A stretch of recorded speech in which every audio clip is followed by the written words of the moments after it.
Bom, agora nós vamos receber aqui, atendendo a inúmeros pedidos, tá, Mansur Peixoto.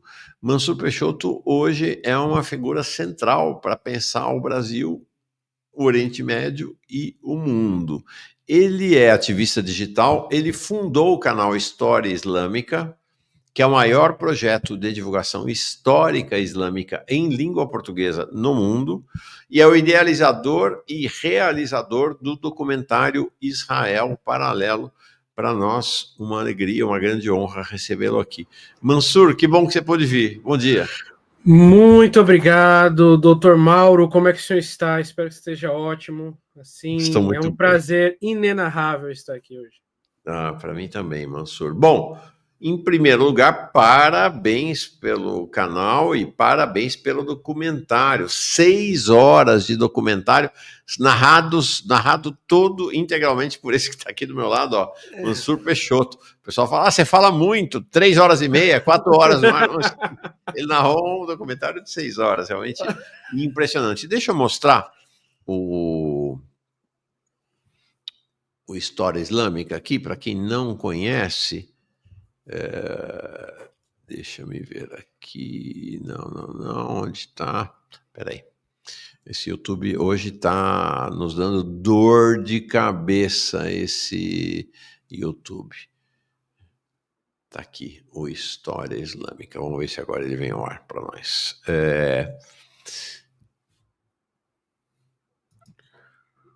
O pessoal está reclamando muito aí de. Ah, pronto, já apareceu.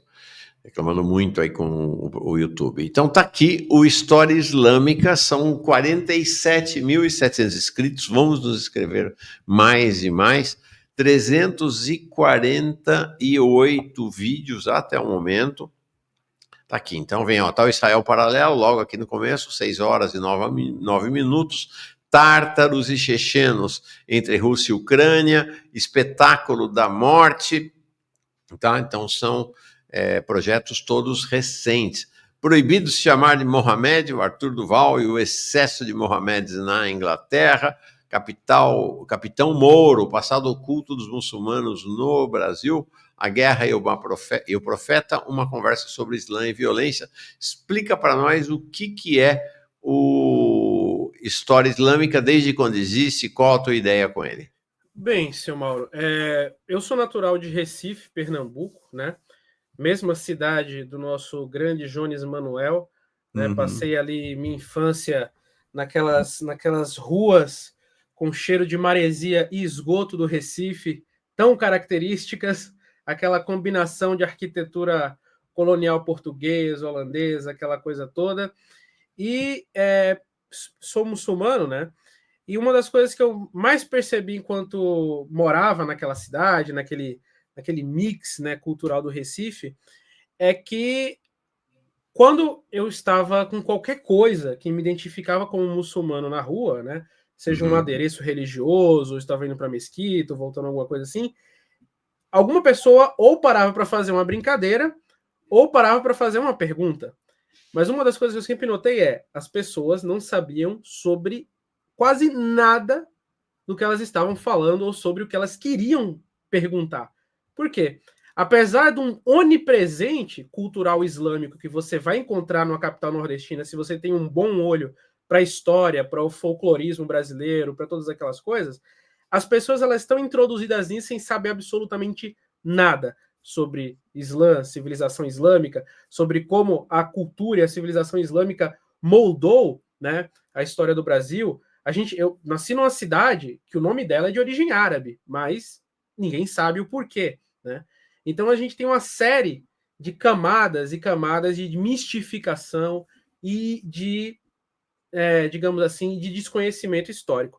Então, um mês antes, em 2013, de eu viajar para Alexandria, no Egito, onde eu estudei o idioma árabe clássico, né, o árabe Fusha, antes de eu viajar para lá, um amigo meu me deu uma ideia. Ele falou: olha, eu já escrevia bastante no meu perfil pessoal. Ele falou: cara, por que você não cria uma página para transformar essas leituras, para transformar essas pesquisas, para transformar tudo isso num um projeto, numa coisa que consiga transmitir para as pessoas todo esse conhecimento sobre o Islã e o mundo islâmico. E, pô, você está indo morar no Oriente Médio agora, vai ser uma oportunidade, inclusive, de você apresentar em primeira mão o que você vê por lá, né? E não é nenhum lugar, assim, anônimo, é o Egito, né? É um lugar muito, que, enfim, que eu morei lá, que é muito conhecido. Então, eu falei, beleza. Então, eu tinha 17 anos de idade, né? Um mês antes de eu viajar para Alexandria, eu criei o projeto História Islâmica, que iniciou-se como uma página no Facebook, né? Que hoje tem aí uns 189 mil inscritos. Teria ficado bem maior se eu não decidisse falar de Palestina, né? Porque aí o alcance corta, enfim, insuperavelmente, né? E a página no Facebook foi crescendo. Enfim, a gente teve mês de bater 6 milhões de alcance com publicação. Uau. Né?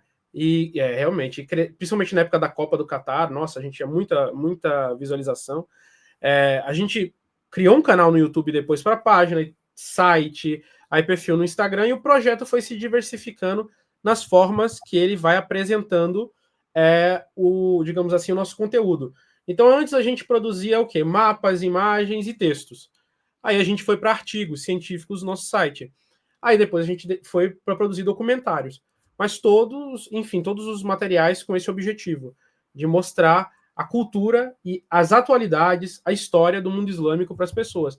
Porque, assim, todos os dias, se você for olhar na mídia, se você for olhar nos grandes veículos de comunicação, e agora muito mais também na mídia alternativa, você vai ver as pessoas falando sobre coisas que acontecem no mundo islâmico. Mas a gente tem que se perguntar primeiro uma coisa. Você tem acesso ao idioma no qual aquelas notícias originais são produzidas?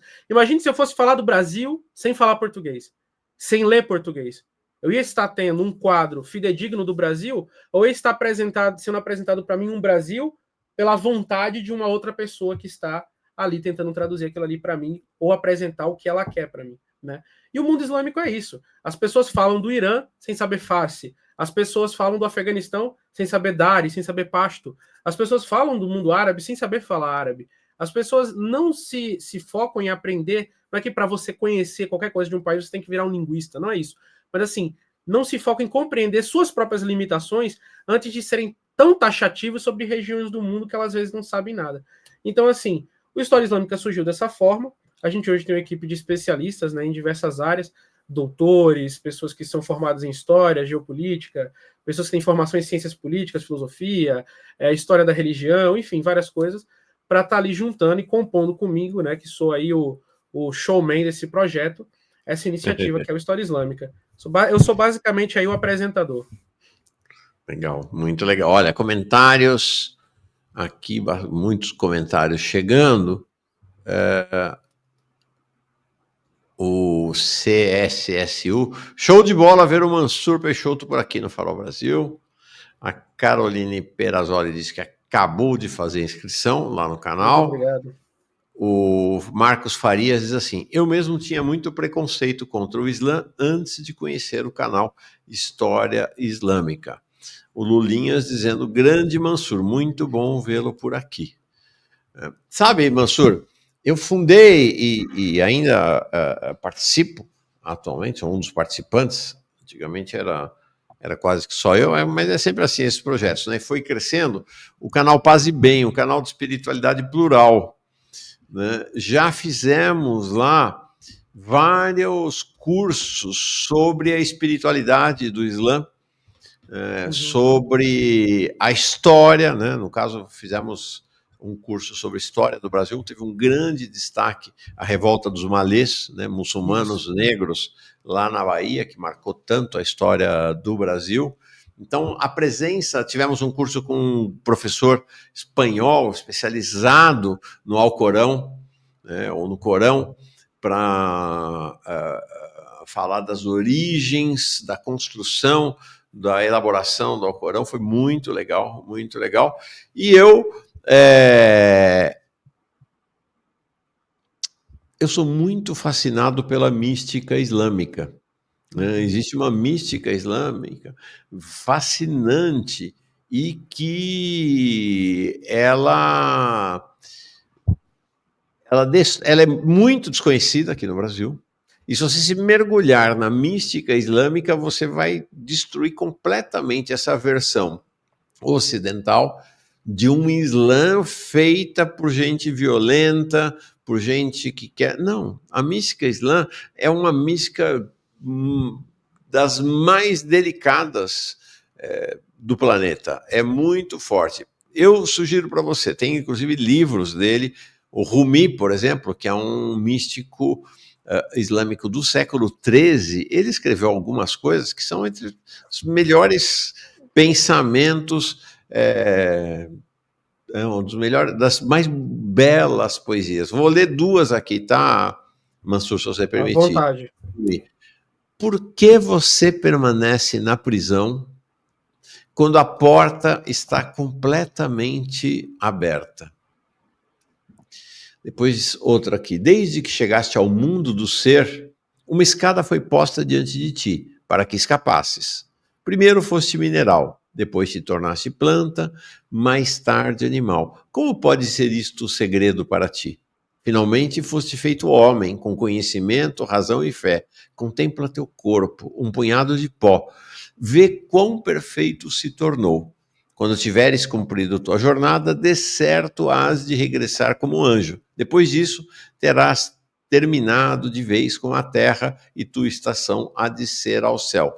Há, inclusive, um nível de identidade que os cristãos não suspeitam entre as formulações islâmicas e o melhor da formulação cristã, né? Porque são religiões que se construíram paralelamente e com influências cruzadas, né, um e outro. Sim, né? Tem um padre que escreveu bastante sobre isso, que é o Miguel Assim Palacios, né?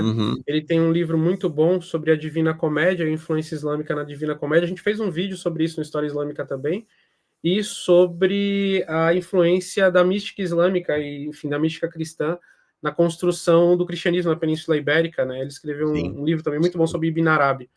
Então, assim, o Padre Miguel Assim Palacios, ele tem um trabalho muito grande sobre isso, né? Não dá para pensar Portugal e Espanha sem o Islã. Exato. É isso que a gente tenta colocar, né, dentro do nosso conteúdo, né? A gente está aí digamos assim, mais de uma década, né, com história islâmica, mostrando para as pessoas até nas minúcias dos aspectos da cultura brasileira e a sua formação com bases, obviamente, que nós somos uma página temática, a gente não pode abarcar todas as culturas, mas assim, quão fortes são suas bases no mundo islâmico. Mas o mundo islâmico, per si, não é uma coisa só. Você tem um mundo islâmico na Índia, você tem um mundo islâmico na África Ocidental, você tem um mundo islâmico na Península Ibérica, você tem um mundo islâmico na Península Italiana, e como tudo aquilo ali, com a chegada dos portugueses e dos espanhóis aqui na América Latina, né, na construção da América colonial, como isso vai se infundir na formação desse novo caldo civilizacional, tanto de cima, né, das classes, digamos assim, superiores, da estrutura colonial, quanto na parte de baixo também, porque os escravizados, eles também vinham do mundo islâmico. Você vai ter tantos escravizados malês, mas uma das coisas que as pessoas também esquecem é que uma das fontes da escravização ibérica eram os muçulmanos do norte da África, da faixa do Maghreb. Uma das primeiras referências à presença de muçulmanos no Brasil é um relato de 1592 de um muçulmano em São Lourenço da Mata, em Pernambuco, né? O nome dele era Paulo Brito, nome de batismo, né? Mas que foi capturado no norte da África e levado para ser escravizado, ou seja, ele era de origem amazigh, né? De origem berbere, o que geralmente se chama de África Branca, que é aquela parte que vai em cima do Saara, na costa ali da Argélia, da Líbia, do Marrocos. Então, você tem isso já no Brasil, no primeiro século do Brasil. Se você for pegar a primeira denunciação inquisitorial do Brasil, né, do Frei Furtado, quando ele vai fazer a lista de como encontrar um herege, né, ele vai delineando inúmeras práticas islâmicas e falando especificamente, verifique se não está jejuando no mês do Ramadã, verifique se não está se lavando demais, se não lava as partes íntimas. Ele fala isso, se não lava as partes íntimas, porque é um costume muçulmano, sempre que urinar ou defecar, lavar as partes íntimas constantemente para ficar limpo para a próxima oração, né? Então, isso aí tá tudo na história do Brasil, né? E a nossa página, ela tem essa missão de mostrar essa história, né, ocultada. A gente sabe da revolta dos malês, mas, por exemplo, as pessoas não sabem que o engenheiro que ajudou o Zumbi a construir as fortificações de Palmares era um engenheiro muçulmano. ele é referenciado, né, nas cartas do governador de Pernambuco, Caetano de Melo e Castro, para o rei de Portugal, do governador-geral da capitania de Pernambuco, né, que, enfim, era maior do que o estado de Pernambuco naquela época, como o Capitão Mouro, que acabou virando um romance de Jorge Baudouin. Mas a história, ela é verdadeira, é uma história que aparece nas fontes primárias, né? Então, assim, você tem a referência a muçulmanos no Brasil holandês de Maurício de Nassau, né? Você tem várias e várias coisas. Então, é esses aspectos que a gente busca trazer com o nosso projeto, e não só tratar desses aspectos assim históricos mais de um passado mais recente, de um passado mais antigo, mas também mostrar para as pessoas as atualidades, né? E principalmente nesses últimos 2 anos do que vem acontecendo na Palestina, né? E tudo que vem ali lidando diariamente. Mas é como eu falo para as pessoas, há várias formas de você fazer ativismo, há várias formas de você transmitir ao sofrimento daquele povo. O História Islâmica, a gente buscou que a nossa marca não fosse simplesmente palavras de ordem, não fosse simplesmente, digamos assim, botar para fora o emocional do que acontece, que é terrível em Gaza, mas, digamos assim, se aprofundar nas minúcias para refutar mesmo toda a desconstrução que tentaram fazer com o povo palestino, que é religiosa, que é, enfim. Então, nosso projeto está englobando isso aí tudo, né? Legal. A cultura islâmica é das mais refinadas do planeta, né? E você falou da revolta dos malês. Uma das questões lá em Salvador, durante a revolta dos malês, era o fato de que havia mais negros muçulmanos feitos escravos, alfabetizados, do que brasileiros natos ou do que portugueses. Era um drama, porque eles chegavam lá e todos os negros malês tinham o seu Alcorão. Exato. Só eles sabiam ler, os portugueses não sabiam ler, não alfabeto. Exato. Existia, primeiro assim, as pessoas precisam entender que os escravizados muçulmanos, né, os assim chamados malês, que é a palavra em malê do Yorubá, que vai se transformar no português do malê, ela vai, digamos assim, se aplicar a vários grupos étnicos, né, que vão estar ali em Salvador, enfim, que eram muçulmanos, Haussás, Nagôs, e fulanes, enfim, vários povos ali que vão, várias Áfricas diferentes que vão estar ali, mas uma coisa que unia todos aqueles povos, né, que vão estar ali em Salvador daquela época, como o senhor pontuou, é a alfabetização. Só que era uma alfabetização arábica. Era uma alfabetização que era colocada ali para as pessoas transmitirem o Alcorão sagrado, né? A gente também não pode extrapolar de acreditar que os malês tinham capacidade de fazer bibliotecas dentro de casas enormes, porque com aquelas condições que eles viviam era quase impossível. Mas é engraçado que o Conde de Gobineau, né, que foi um dos diplomatas franceses aqui no Brasil, ele fala aqui no Rio de Janeiro, porque a comunidade malê, ela ficou famosa pela revolta na Bahia, mas você tinha comunidades muçulmanas enormes em Recife, no Rio de Janeiro, em Porto Alegre também, na mesma época, no século XIX. E uma das coisas que ele fala é que os livreiros, né, do Rio de Janeiro, eles sempre encomendavam 100 cópias do Alcorão por ano para vender para os escravizados muçulmanos. Ora, isso hoje, 100 cópias, é nada. Mas se a gente está falando no século XIX, num Brasil que era um país majoritariamente analfabeto, era um nicho relevante. Sim. E principalmente para escravizados. E o Conde Gobineau ainda fala que os escravizados economizavam por muito tempo para poder comprar uma cópia do Alcorão. Ou seja, era uma necessidade de literatura religiosa que essas pessoas tinham. E quando elas não conseguiam comprar, elas faziam a transmissão oral e a compilação. Eu estava lendo um livro, né, chamado Alufarro Fino, do próprio João Reis, né, que ele vai narrar a história de um desses religiosos muçulmanos, né, que é o Abdul Karim, chamado assim, né, chamado, e ele vai colocar no livro fólios que foram encontrados em Porto Alegre, da Qassida al-Burda, do Imam al-Busiri, que foi um dos grandes místicos muçulmanos, né, da Idade Média, que escreveu esse poema chamado A Ode do Manto, né, a Qassida al-Burda, e vai encontrar cópias no Rio Grande do Sul em árabe. Os fólios escaneados estão nesse livro do João Reis, né?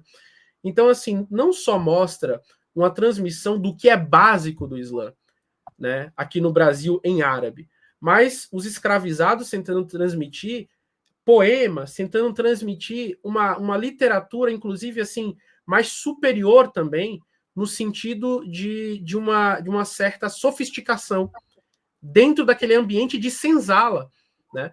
Então, assim, você imagina um senhor de engenho, daqueles, assim, do interior de São Paulo, pegando os poemas de Tristão e Isolda, ou alguma coisa assim, e lendo, e declamando, e copiando à mão, em caligrafia. Era uma coisa difícil. Tinha uma classe, obviamente, intelectualizada nas capitais do Brasil, isso é inegável.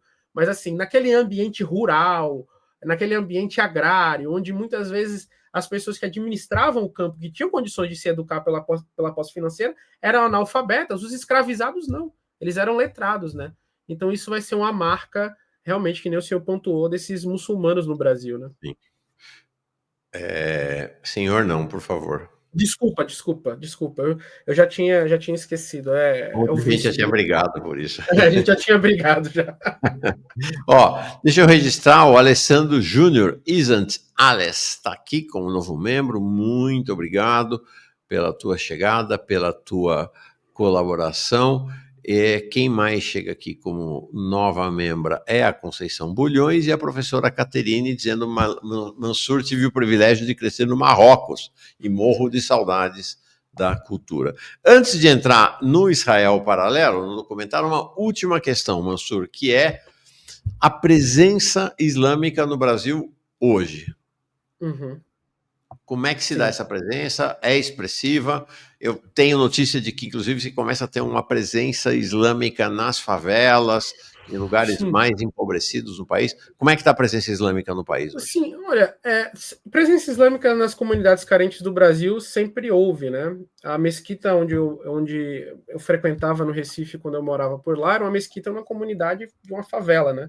Ali nos Coelhos, ali na fronteira dos Coelhos, no bairro da Boa Vista. Então, assim, essa dimensão de pessoas, digamos assim, das partes mais marginais da cidade, das margens mesmo da cidade, né?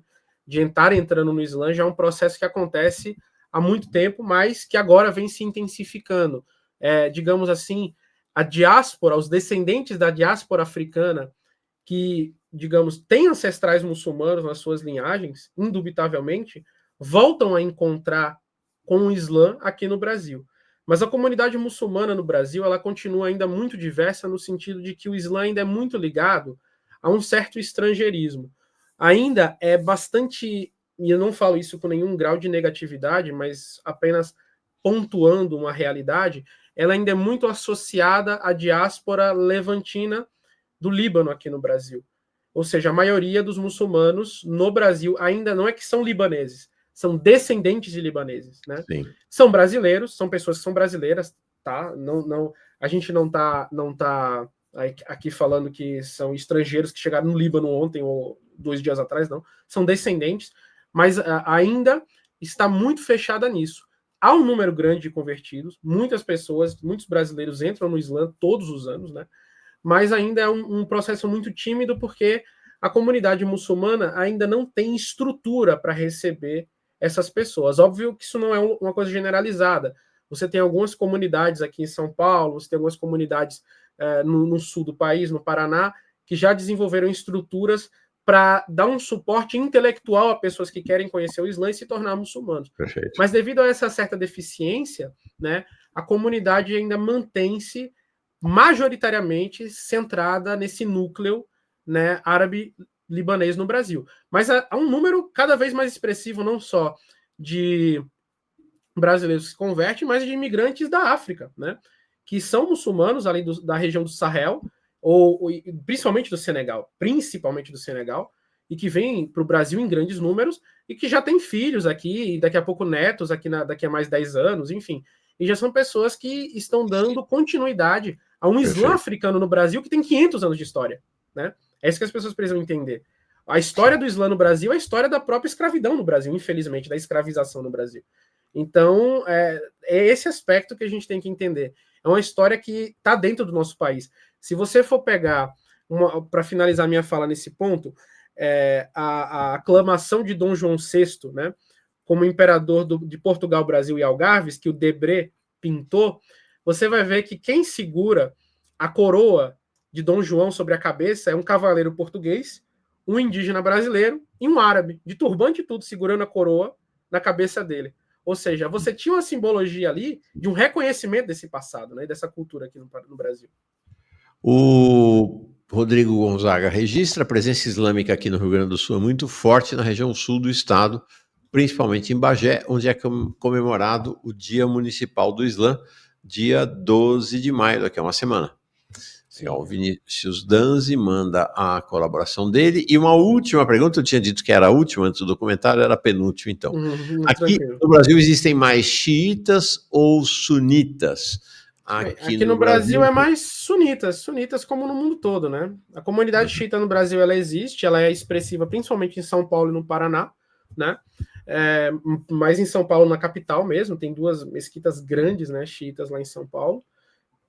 E é uma comunidade majoritariamente formada por xiitas libaneses do sul do Líbano, mas ainda há alguns iranianos, né, persas que vêm para o Brasil. E é uma comunidade que, apesar de pequena, é uma comunidade extremamente engajada, né? Se você for fazer a proporção, ela é muito engajada.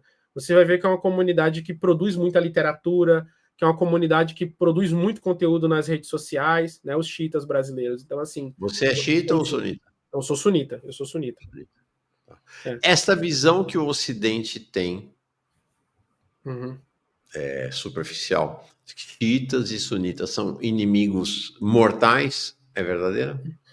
Depende, é aquela coisa, é que nem eu falo, quando a gente vai falar de sunitas e xiitas como inimigos mortais, a gente vai precisar ignorar muitas coisas, né?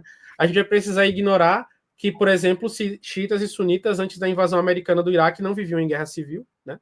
A gente vai precisar ignorar que grandes estados xiitas na história do mundo islâmico tinham populações majoritariamente sunitas, e que grandes estados sunitas tinham populações majoritariamente xiitas.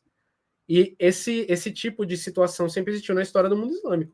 Agora, se você for pegar países que foram invadidos, destruídos, e se numa sociedade que nem a nossa, que nunca foi invadida, de facto, né, na nossa história atual, por uma potência estrangeira com bombas, com bombardeios generalizados, a gente já tem um acirramento, uma polarização, um clima, às vezes, de pessoas que vão às vias de fato, você vai imaginar isso no Afeganistão da vida, onde você já tinha tensões étnicas entre Hazaras, né, que são xiitas, né, e os Pashtun, que são sunitas. Ou se você vai trazer isso para a realidade do Iraque, né, que também foi um país invadido.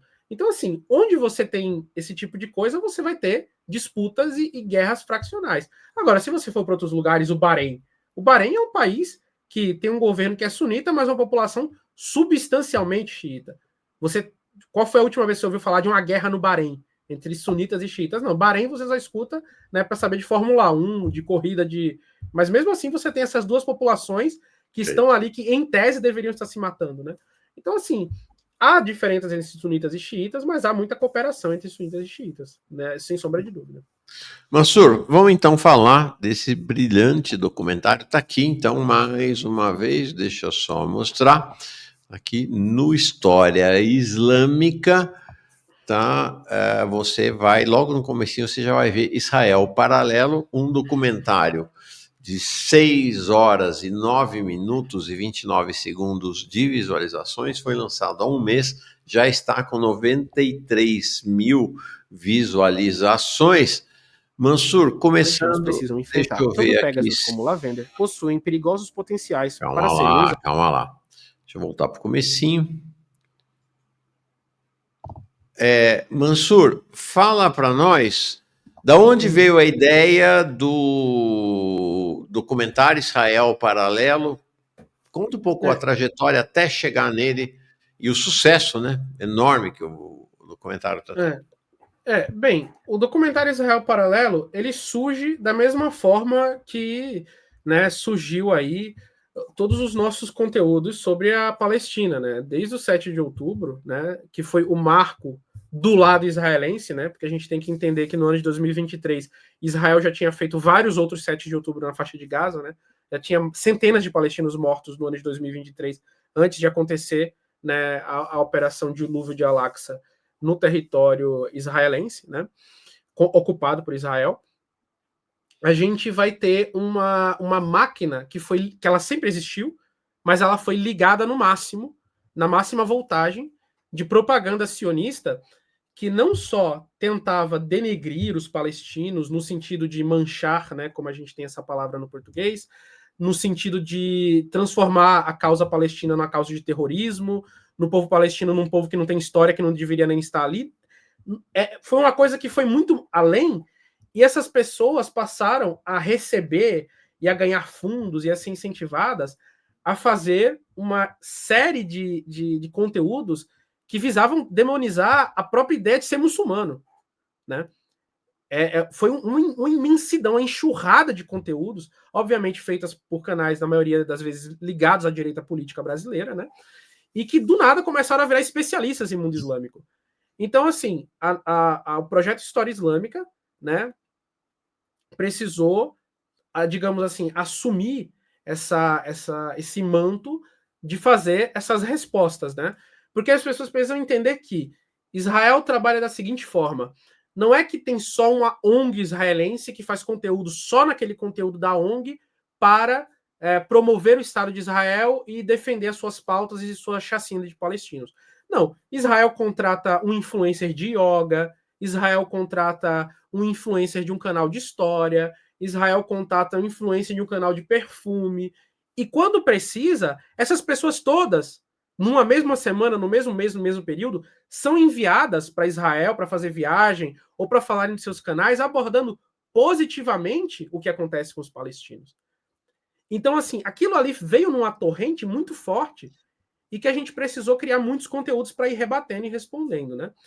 E após um ano criando esses conteúdos, a gente fez muitos conteúdos longos, muitos, não só falando da história, né, mas das atualidades e de coisas que as pessoas aqui no Brasil, boa parte, não faziam ideia, e revelando crimes, como, por exemplo, o papel de Israel no genocídio de Ruanda, o papel de Israel na ditadura de Pinochet no Chile, o papel de Israel em várias ditaduras aqui na América Latina, o papel de Israel em várias indústrias da morte ao redor do mundo, e mostrando para as pessoas mais como isso se desenvolvia. Até que, no ano passado, né, em 2024, a Brasil Paralelo, que é essa produtora de conteúdos de direita no Brasil, né, de vídeos, de documentários e filmetes de direita, criou, né, o From the River to the Sea, que é esse documentário chamado A Guerra em Israel.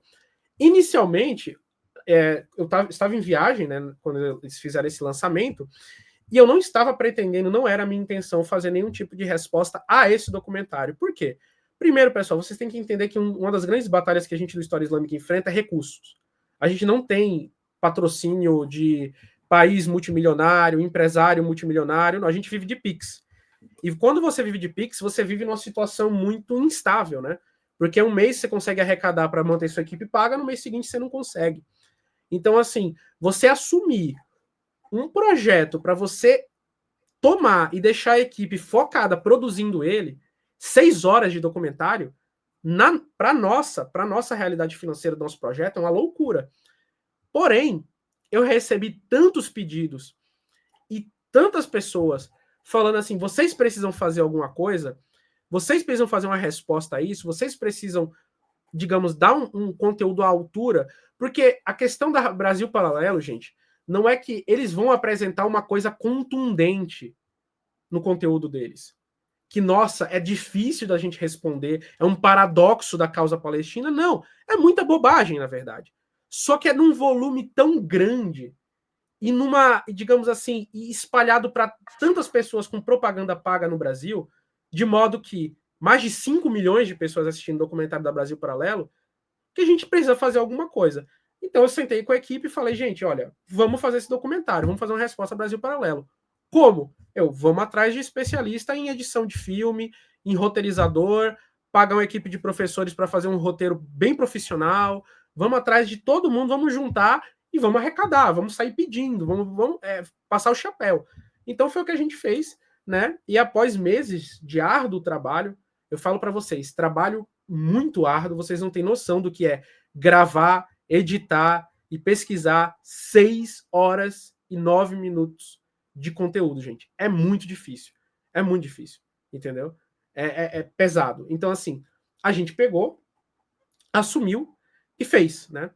Então, obviamente, com o apoio de muitas pessoas, né? A gente recebeu doações de, enfim, R$2,50 até bem mais dinheiro do que isso, mas sempre com o povo doando mesmo, né? É um documentário feito pelo povo aqui do Brasil, né? Então a gente foi recebendo aí, juntando, e a gente conseguiu juntar aí esse valor. Enfim, no final saiu uma conta de R$80 mil para a gente poder estar lançando esse documentário, mas a gente conseguiu fazer, né? E responder, digamos assim, bem além do que o que a Brasil Paralelo colocou.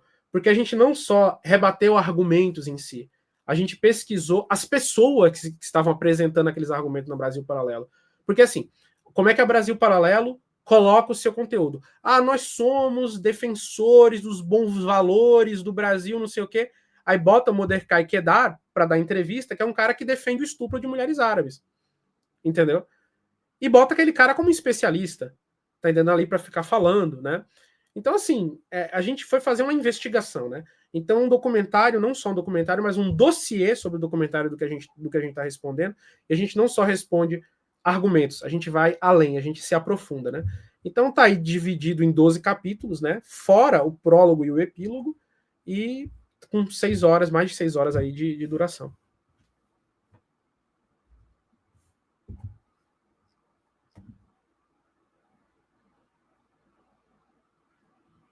Seu microfone tá desligado, Mauro. Eita. Tá desligado seu microfone.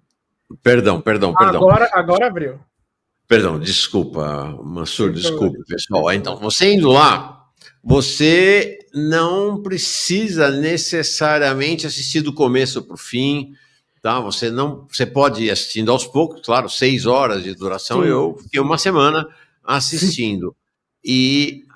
Mas se você vai lá, deixa eu baixar aqui. Você vai na descrição, então ele vem descrevendo o que é, e aqui tem a marcação dos capítulos. Então você clica, você quer saber, quero saber do 7 de outubro. Então você clica, 7 de outubro e suas consequências, e você vai direto para essa parte.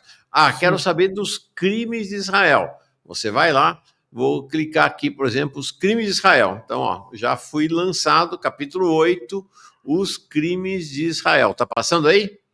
Aham. Tá. Tá bom, porque eu tenho que sair da sala para poder mexer. Tá então, sim, tá passando sim. Tá?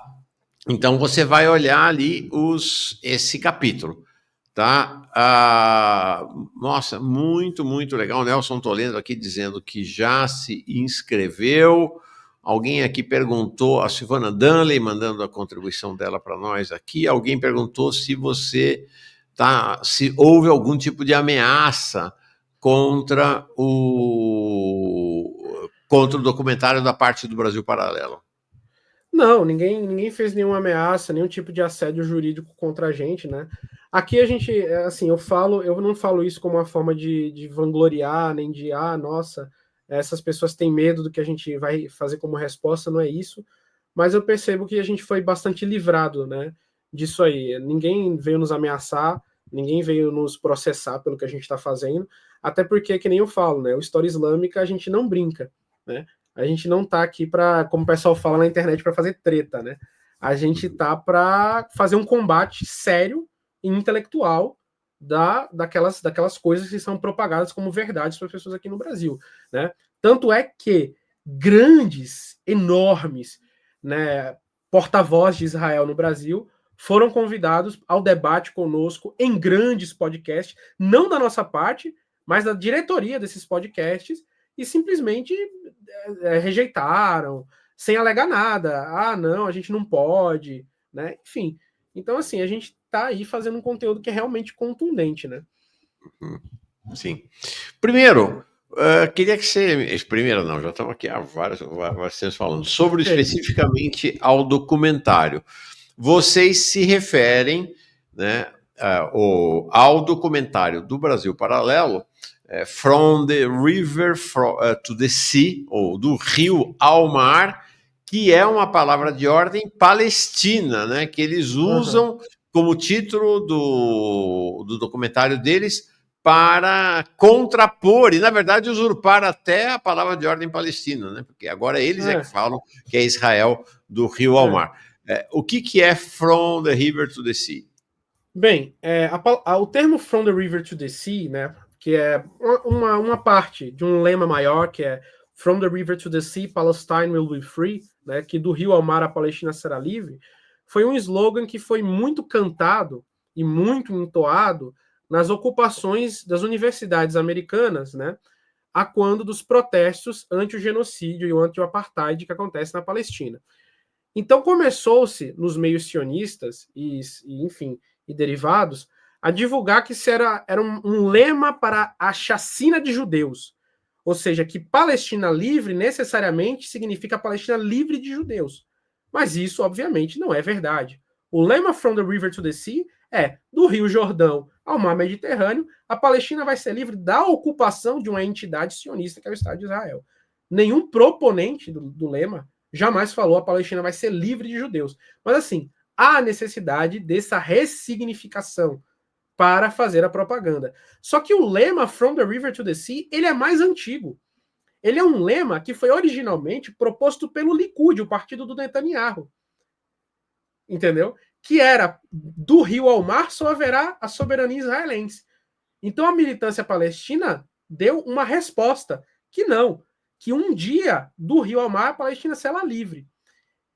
Entendeu? Então, assim, digamos assim, essas duas visões que competem pela natureza do Estado palestino foram apropriadas no documentário da Brasil Paralelo para dizer que, né, o grande lema do ano nos Estados Unidos, nas ocupações das universidades americanas pela militância palestina, era que From the River to the Sea, Palestine will be free, significa o extermínio de judeus, o fim da presença de judeus na Palestina, que é uma coisa que a militância palestina não defende, né?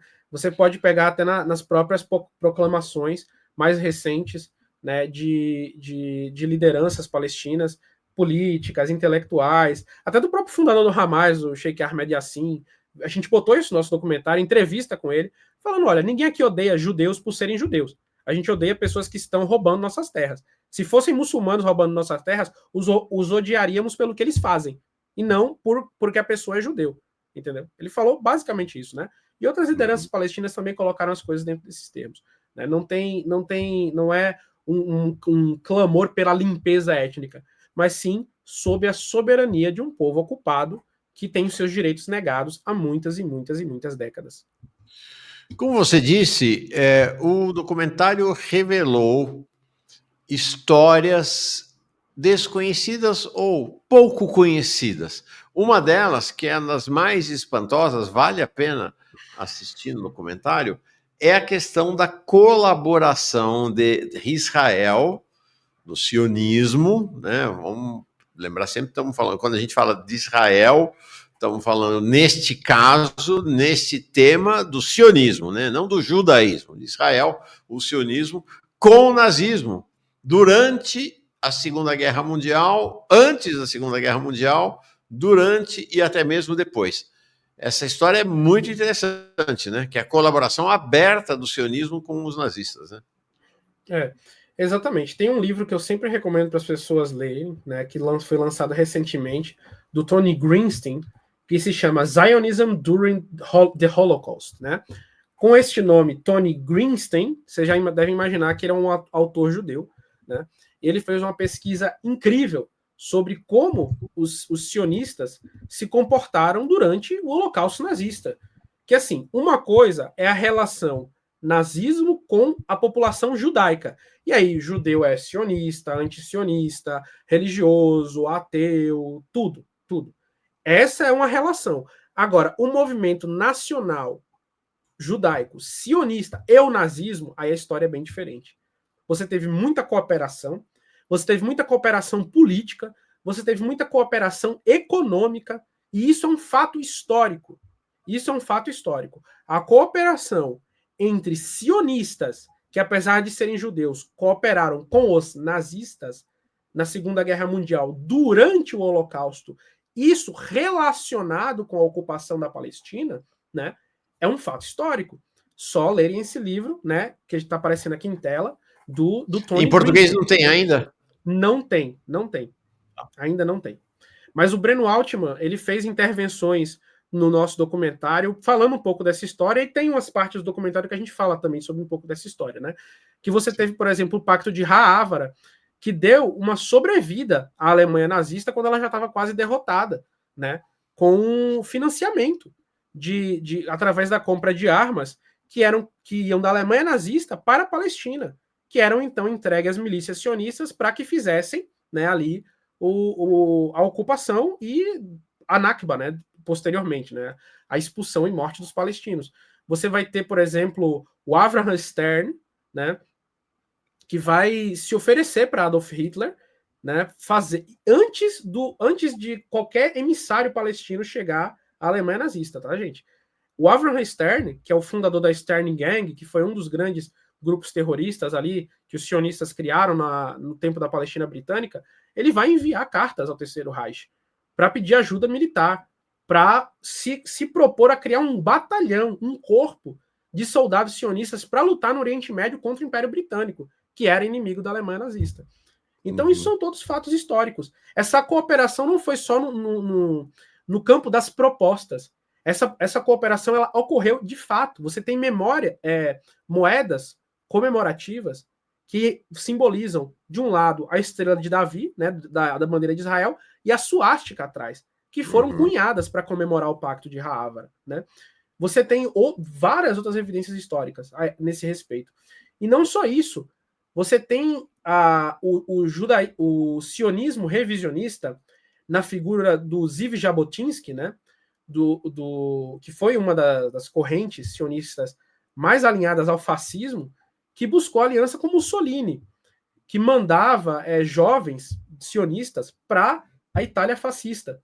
Então, assim, esses movimentos antissemitas dentro da Europa, eles propunham justamente o que o sionismo pregava, que o judeu não pertence na nossa sociedade. Ele tem que ser expulso. Ele tem que ser enviado para um lugar onde ele vai viver longe da gente. Aí o sionista vai falar, pô, mas é isso que a gente está defendendo também. O judeu precisa ter, você está unindo o útil ao agradável. Então, muitas vezes, na história do antissemitismo, no século XX, os sionistas vão se aliar aos antissemitas. Os sionistas vão fazer coro com os piores antissemitas durante as piores ondas de antissemitismo. Só para vocês terem uma ideia, quem foi que deu a declaração para o estabelecimento do Estado de Israel por parte do Império Britânico? Lord Balfour. Declaração Balfour, famosíssima. Vossa Majestade vê com bons olhos a criação de um Estado judaico na Palestina. Certo. Você imagina que Lord Balfour, sendo tão aliado em ceder território do Império Britânico para a criação de um Estado, ele devia ser o quê? O maior amante de judeus do mundo. Ele devia ser um cara assim que tinha uma foto do Theodore Herzl no quarto dele. Não. O Lord Balfour era extremamente antissemita. Quando você teve os grandes pogroms, um pouco antes da Revolução Soviética na Rússia, ainda na Rússia czarista, contra os judeus, o Lord Balfour passou inúmeras moções para impedir a ida desses refugiados judeus para a Inglaterra, ou seja, para que eles morressem na Rússia, no meio de uma crise humanitária terrível, onde os judeus eram perseguidos, seus vilarejos eram queimados na Rússia. O mesmo cara que fez a declaração de Balfour. Onde estavam os sionistas para dizer não? Com esse cara que mandou os judeus de volta para morrer, a gente não quer. Não. Sim. Desde muito antes de Hitler, todo antissemita que existe, os sionistas vão lá e apertam a mão. Por quê? Porque todos partilham da mesma ideia. Judeus não pertencem aos nossos estados. Eles precisam de um país próprio para viver lá e nossa sociedade vai ser limpa de judeus. É isso. Entendeu? Então, assim, vamos lá. Qual é o atual maior aliado do sionismo no mundo? Quem é? Donald Trump, presidente dos Estados Unidos. Certo, certo. Você deve imaginar que uma pessoa que puxa a cadeira para Netanyahu sentar, que tem um genro que é de origem judaica, que é uma pessoa que ama judeus, que venera judeus. Poxa, nos protestos de Charlottesville, o que é que aqueles militantes trumpistas gritavam? The Jews will not replace us. Os judeus não vão nos substituir. O que é que Donald Trump falou sobre aquelas pessoas?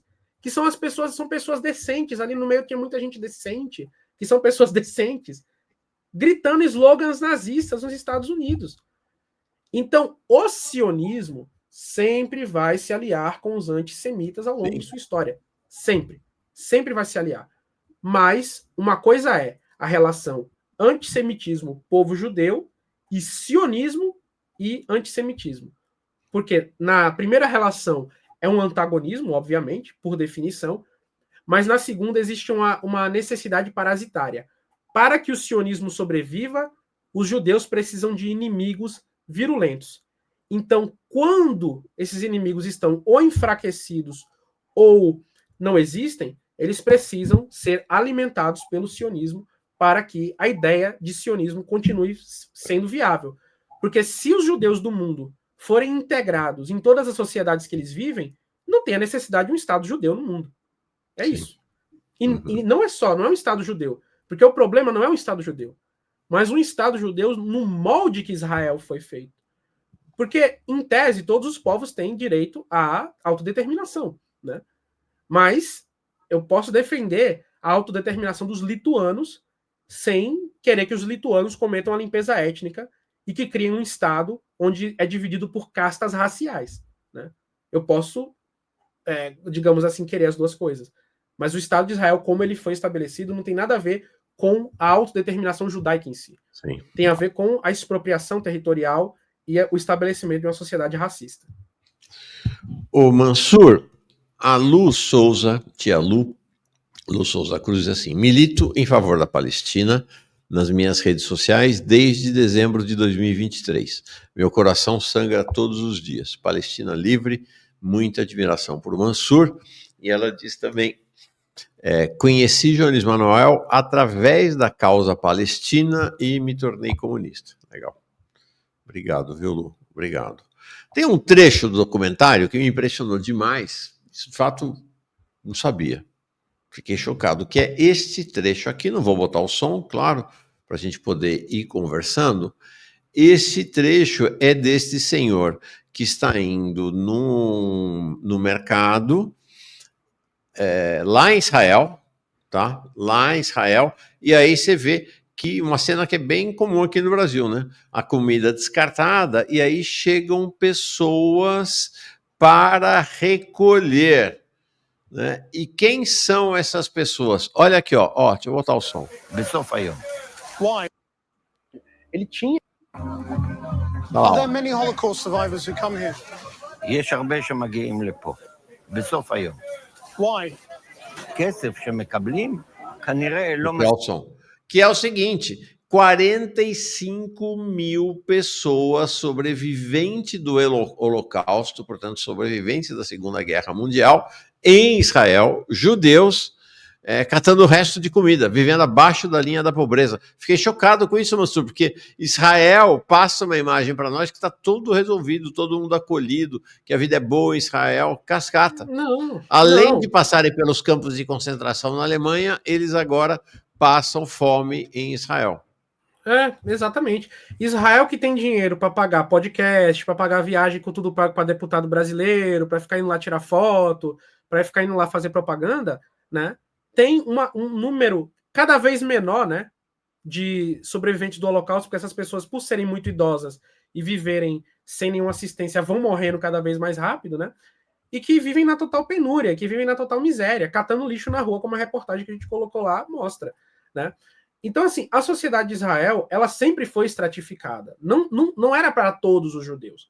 Você tinha o plano de estabelecimento colonial, que era capitaneado e encabeçado pelo judeu secular europeu, que era o quê? O pessoal Ashkenazim, né? Que é os judeus do leste europeu, que é o judeu da Alemanha Central, é ali onde o sionismo vai começar. Só que os sionistas, eles não eram populares no início do estabelecimento do Estado de Israel. O judeu, quando ele era perseguido, ele ia para o Império Otomano. Isso era para onde todo judeu ia. Tanto é que a maior cidade judaica do mundo ficava na Grécia Otomana, que era Tessalônica, né, na Grécia. Quem quiser ler, tem um livro muito bom do Mark Mazauer sobre isso, né? Que se chama Salônica, o nome do livro.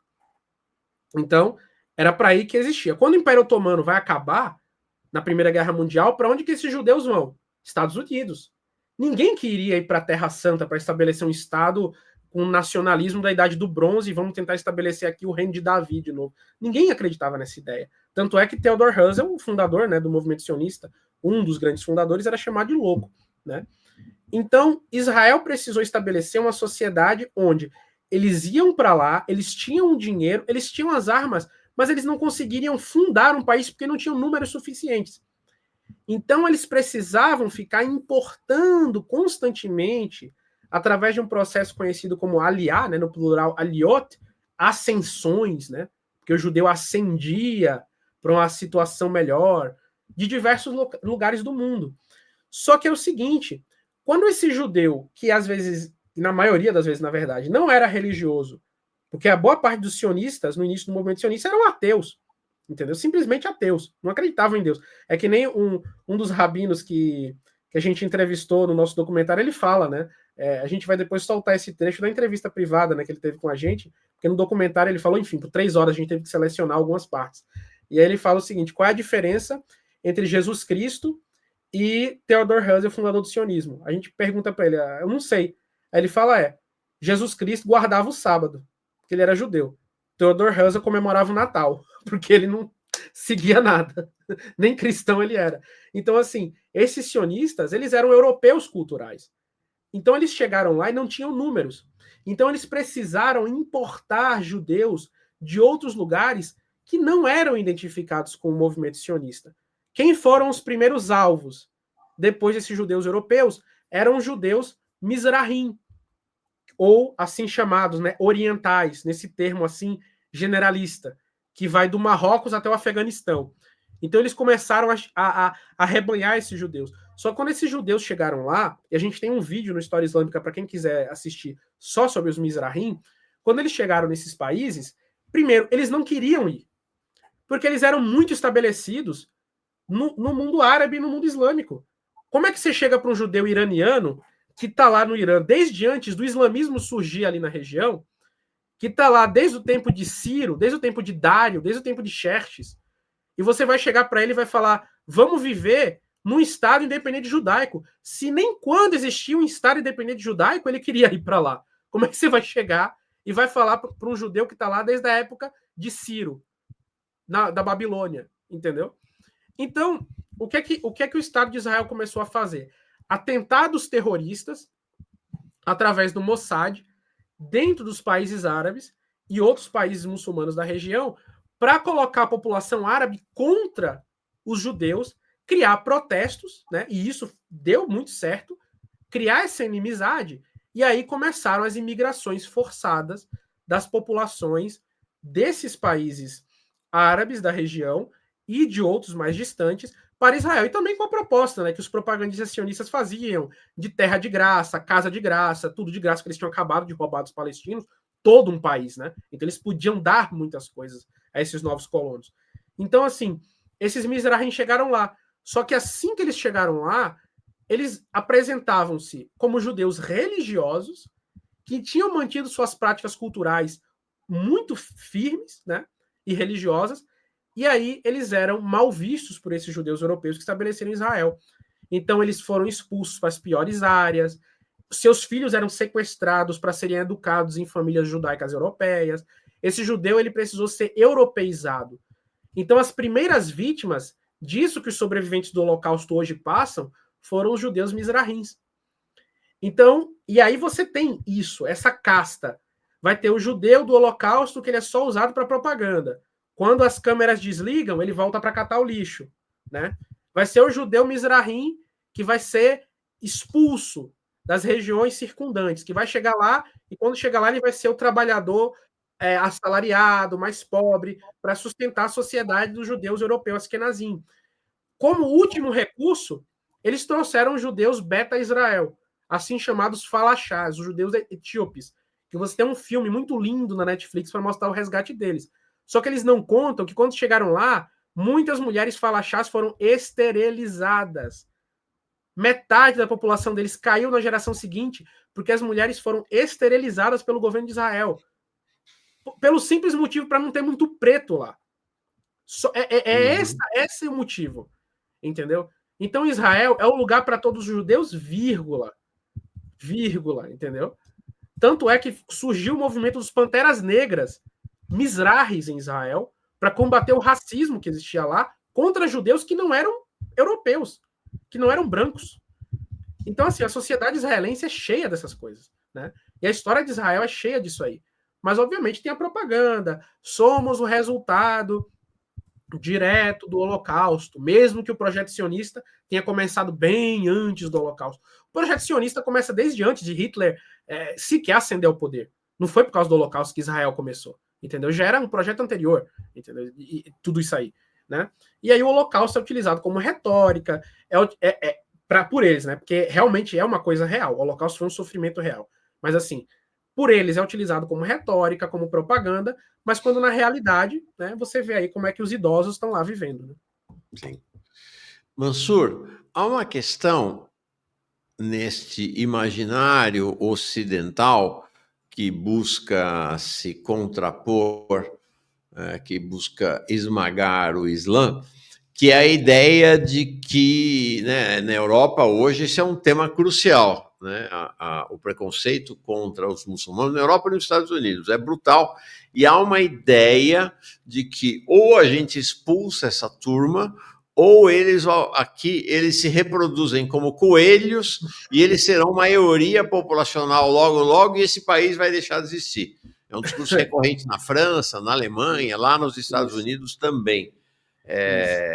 Essa é uma questão hoje de um debate político ideológico importante, né? Que é a invasão muçulmana, né? Sim, a gente aborda isso no nosso documentário também, né?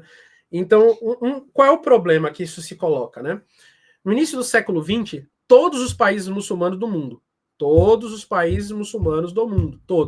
vão ser colonizados ou de forma direta, que nem a Argélia é pela França, que literalmente o território argelino era considerado como uma continuidade geográfica da própria França continental, né? Ou na forma de protetorados. Isso era uma realidade. O mundo islâmico inteiro, pessoal, era controlado por alguma potência europeia. Seja os países da Ásia Central pela Rússia czarista, né, do czar Nicolau, seja os países do Oriente Médio pela Inglaterra, pela França, seja os países muçulmanos balcânicos, todos eles vão ser governados por alguma potência europeia estrangeira. Todos eles. Quando essas potências vão começar a ruir depois da Segunda Guerra Mundial, depois de passarem décadas sugando diretamente os recursos naturais desses países e fazendo coisas lindas, que nem a fome de Bengala, fazendo coisas lindas, que nem a fome persa, que a gente fez até um texto sobre isso ontem no História Islâmica, né? Que pouca gente sabe, mas a mesma coisa que o Churchill fez em Bengala, na Índia, a morte de milhões de indianos de fome, foi feito também no Irã, pela mesma Inglaterra, para desviar o alimento da população para o recurso, para o esforço de guerra britânico. Quando esses países quase se aniquilaram na Segunda Guerra Mundial, criou-se um problema. Quem vai reconstruir essas nações? De onde que vai vir a mão de obra para fazer a reconstrução desses países? De onde é que vai vir? Das colônias. Então, os alemães que não tinham colônias vão para a Turquia, que foi o único país muçulmano que também não era colonizado, mas que na Primeira Guerra Mundial tinha uma aliança com a Alemanha, vão importar milhares de turcos para trabalharem na Alemanha. A Inglaterra vai fazer isso na Índia, no Paquistão, em Bangladesh. Né? A Austrália vai fazer isso com os afegãos. Pouca gente sabe, mas tem um vídeo no História Islâmica onde a gente mostra como a construção da própria Austrália moderna foi feita no lombo dos afegãos, que eram importados para a Austrália. Todos os países do assim chamado Ocidente, né, até os que ficam muito australmente, como a Austrália, a França, a Espanha, todos eles vão se envolver na importação de trabalhadores desses países muçulmanos. Não é uma invasão. Essas pessoas foram buscadas. Porque, por exemplo, aqui no Caribe você tem uma comunidade muçulmana na Guiana. O presidente da Guiana aqui, na América do Sul, é muçulmano. Por quê? Os ancestrais deles vieram trazidos pelos britânicos. Aqui em Trinidad e Tobago, no Caribe, você tem uma população muçulmana enorme. Por quê? Porque os britânicos levaram esses muçulmanos para lá. Eles foram arrancados de casa e levados para lá. Então, assim, quando isso aí acontece, para a criação do welfare state europeu, que vai existir no pós-guerra, essa mão de obra ela era necessária. E continuamente. Porque apesar da Europa vender um estilo de vida de independência, de não vamos reproduzir, não vamos ter filhos, vamos ficar viajando ricamente até, né, enfim, até os nossos 60, 70 anos, a realidade é que as pessoas envelhecem. A realidade é que as pessoas precisam ter uma massa de jovens constante para poder substituir os cargos na população. Uhum. Então a Europa foi buscar isso nesses países muçulmanos. Só que aí você cria um problema. Você tem um excedente populacional aqui que você não conseguiu converter a sua cultura. E que continua ali, né? Então, o europeu, como ele está sempre acostumado com a diversidade, para não dizer o contrário, né? Um pessoal que sempre gostou muito de diversidade, né? A gente vê aí como é que a Europa se formou, genocídio em cima de genocídio, massacre em cima de massacre, né? Então, assim, criou-se esse mito da invasão muçulmana. Mas o que é a realidade? A realidade é o seguinte, em todo o território da Europa, todo o território do que é considerado a Europa, todo, a população muçulmana atual é de 5%. Ela não é maioria em território nenhum. Ela não forma mais de 10% em país nenhum, a não ser, sei lá, na Albânia, que já é um país muçulmano desde a Idade Média, na Bósnia, que já é um país muçulmano desde a Idade Média, entendeu? Então, assim, não é uma coisa que é um problema francês, é um problema espanhol, é um problema italiano. Só que, assim, para o europeu médio, se você chega num dia do final do Ramadã e você vê uma rua em Milão cheia de muçulmano rezando, a Europa acabou. Caiu a Europa. Todo mundo amanhã vai estar rezando voltado para Meca, e é uma piração. É um pânico satânico, que nem o pessoal chama o termo em inglês, satanic panic, mas que não tem nenhum laço na realidade. O continente europeu não está sendo substituído com essa população muçulmana.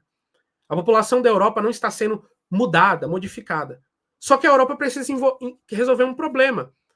Ou ela começa a reproduzir mais e para também de fazer guerras que resultam na migração massiva de refugiados, porque é interessante falar que vem muito imigrante para cá, fugindo de guerras que os próprios europeus não só financiam, como são os maiores lucradores diretos disso aí, né?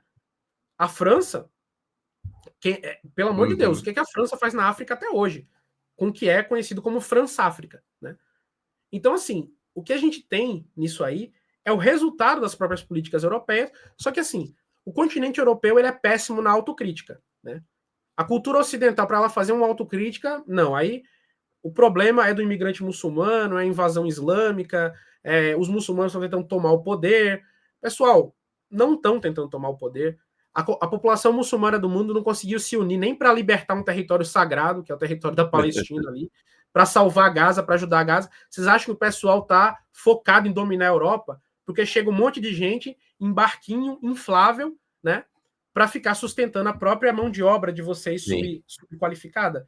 Não, né? Então, assim, é um problema que é muito mais a teoria da conspiração de pessoas que não conseguem enxergar a história, que não conseguem enxergar um problema real e que gostam de se ver sempre nesses tons de milenarismo apocalíptico. Esses dias, né, estava tendo a comemoração da religião Sikh. O Sikhismo é uma religião muito predominante na região do Punjab, na Índia, né? E os Sikhs, eles usam turbantes também, mas eles não são muçulmanos. Eles são de uma religião que surgiu no século XVI. Só que, assim, a França colonizou a Índia também, não foi só a Inglaterra, tá, gente? Você tinha a Índia francesa. E muitos imigrantes indianos foram para a França. Então, hoje, em algumas datas especiais, o Diwali, os Sikhs vão para a rua e eles comemoram, né, a data especial deles. Eles trabalham ali, eles vivem ali, eles são cidadãos da França, né? São reconhecidos assim. Aí o pessoal filma aquela rua cheia de Sikh, que nem é muçulmano, e fala, ó, Paris já caiu para os islâmicos. Olha esse povo aqui todo. Infelizmente é isso, é muita ignorância, é muita estupidez. Mas, assim, o pior, Mauro, o que eu sempre coloco é o seguinte, o pior não é o que é dito, que o Islã vai dominar a Europa. O pior não é isso que eles colocam. O pior é o que não é dito. Porque se eu estou dizendo que o Islã vai dominar a Europa e aqueles imigrantes são a fonte de nossa futura próxima prévia desgraça, o que eu estou não dizendo, mas que eu estou afirmando implicitamente que tem que acontecer com eles? É mais uma chacina. É mais um pogrom. É mais uma expulsão. É mais a mesma coisa que aconteceu com os ciganos e os judeus na Alemanha nazista. É isso. O que importa não é o que é dito, que já é aberrante, mas o que não é dito. Entendeu? Esse que é o problema. Mansur, para encerrar, maravilhosa essa conversa, precisamos ir caminhando para o final, Israel e Brasil. Eu queria ouvir um pouco essa relação, né? Como é que se enxerga essa relação e, ao mesmo tempo, uma avaliação tua da posição do governo Lula em relação à Palestina. Bem, o Brasil, por ser um país que vai ser dominado por uma nova direita inaugurada na figura do Olavo de Carvalho na Virgínia, né? É uma direita neocon-americana, né, neoconservadora, que tem em Israel seu grande símbolo, né? Que é basicamente um processo de legitimidade através da aliança evangélica que vai começar com Ronald Reagan, ali nos Estados Unidos. Esse tipo de aliança, esse tipo de totem, no qual a aliança com Israel é vista por um eleitorado majoritariamente cristão e conservador como uma espécie de chancela divina, de que aquele governo é abençoado por Deus, né? É parte do soft power israelense.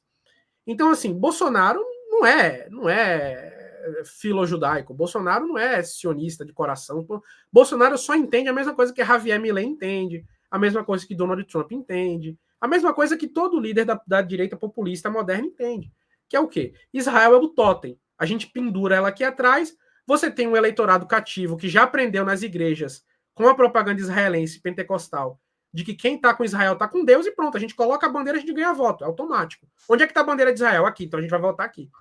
Isso é o simples, tá? Mas você tem o complexo, que é o quê?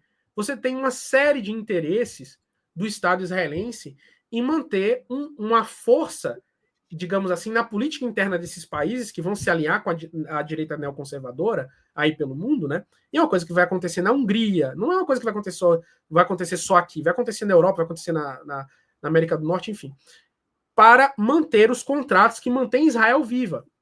Porque o Brasil fornece para Israel contratos militares vantajosos.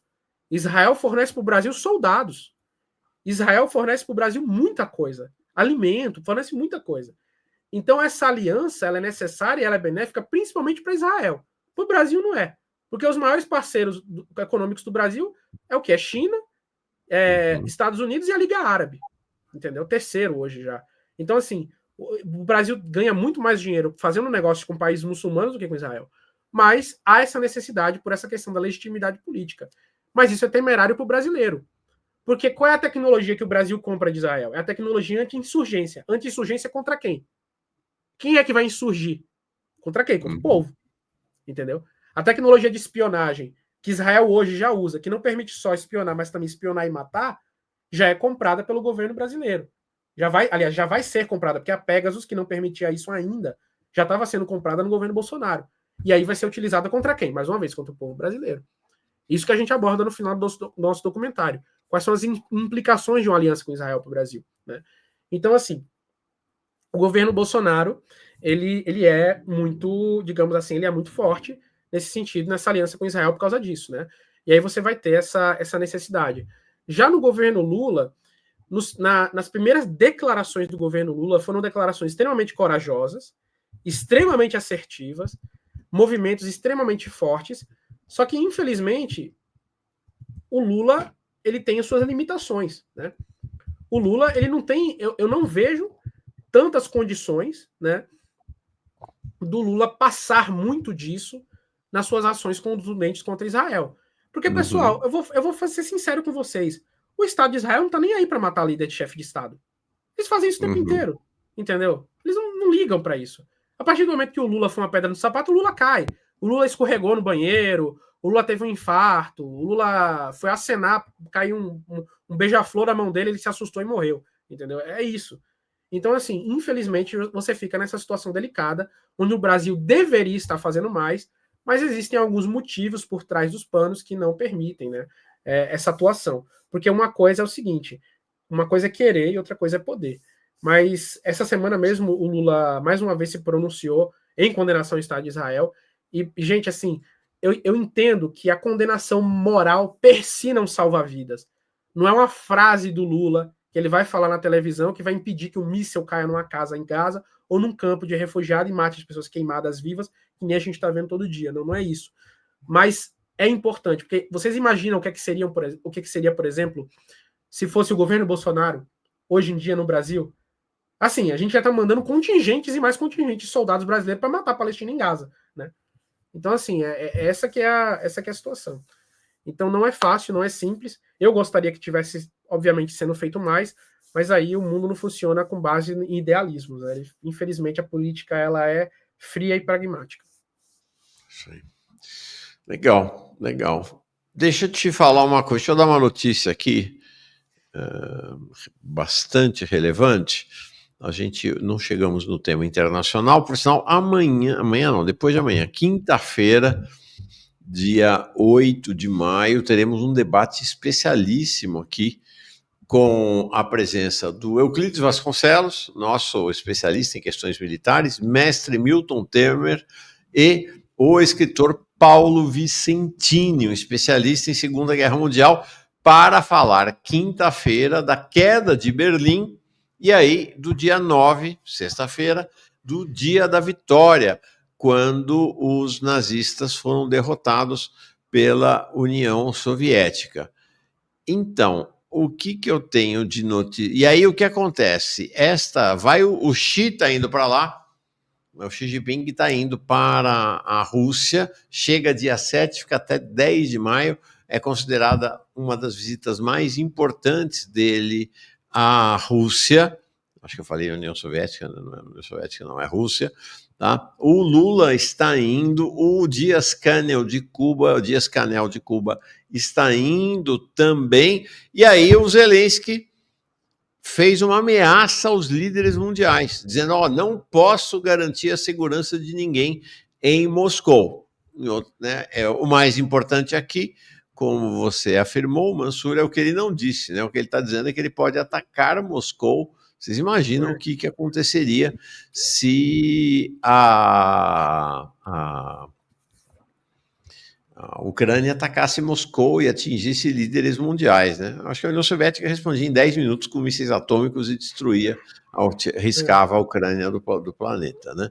O Trump, em que pesa essa conversa de paz, né, está novamente aumentando o dinheiro para a Ucrânia sustentar a guerra. Tá? Enviou os sistemas de defesa Patriot, que é considerado um dos mais competentes do mundo, lá para a Ucrânia. E aí o que aconteceu agora, acabou de acontecer, pouco tempo atrás, deixa eu ver qual é o horário da... Onde está aqui, por favor?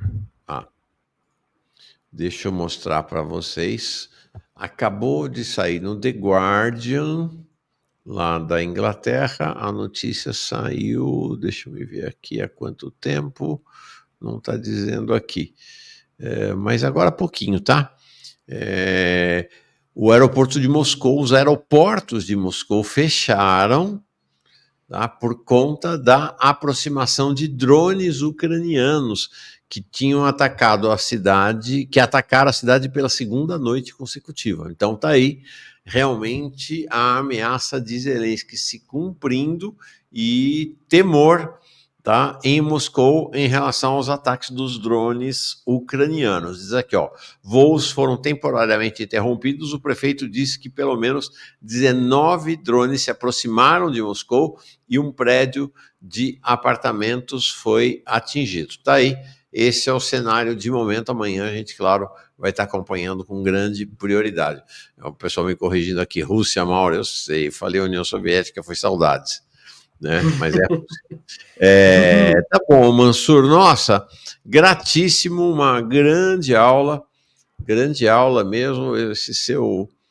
Esse canal, o História Islâmica, é uma luz no fim do túnel, é um caminho de possibilidades de conhecimento, e o documentário Israel Paralelo faz história, né? Está com 94 mil visualizações.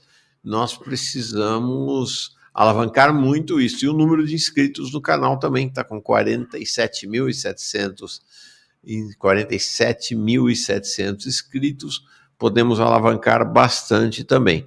Então, me despeço de você, Mansur, agradecendo demais. Gostei muito da conversa. Tá aqui mais uma vez. Só digitar no YouTube, tá? História Islâmica. História Islâmica. A foto Muito obrigado, Mauro. Muito obrigado, Mauro, e a todos vocês que assistiram a entrevista até aqui. É um prazer, uma conversa que a gente fala sobre muitos assuntos, uma conversa extremamente inteligente. E é isso, pessoal. Acompanhe o projeto História Islâmica, principalmente no nosso canal no YouTube. Assistam o nosse documentário, comentem, compartilhem com seus amigos. E até o nosso próximo encontro aí. Um abraço. Obrigado a todos aqui do Farol Brasil. Tchau, abração grande. Tchau.